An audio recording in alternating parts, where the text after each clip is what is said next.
Në GKK zhvilluar këtë të martë seanca e radhës për dosjen e Gërdecit, ish ministri i mbrojtjes Fatmir Mediu ka kundërshtuar gjetjet e ekspertëve të akt ekspertimit tekniko-ushtarak. Në dëshminë e tij para gjykatës, Mediu theksoi se trajtimi i municioneve ka qenë kompetencë ekskluzive e forcave të armatosura dhe jo e ministrit të mbrojtjes.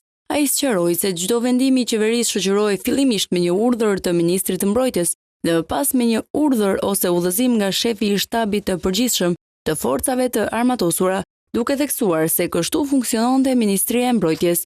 Mediu shtoi gjithashtu se shoqëria SAK nuk ishte angazhuar vetëm në procesin e demontimit të municioneve, por edhe në demilitarizimin e tyre, një proces që ka për qëllim neutralizimin dhe eliminimin e rrezikut. Sipas tij, SAK ka kryer vetëm demontimin dhe ka dështuar të realizojë demilitarizimin, një mangësi që është bërë me dije edhe vetë kompanisë. Ai shtoi se forcat e armatosura kishin për detyrë mbikëqyrjen e procesit. Zyrtarët të lartë të forcave të armatosura, bazuar edhe në dëshmi të dhëna, kanë vizituar objektin në Gërdec, por nuk kanë zbatuar detyrimet e përcaktuara në vendimet e Këshillit të Ministrave, gjë sipas Mediut përbën një shkelje të rëndë të përgjegjësive të tyre institucionale.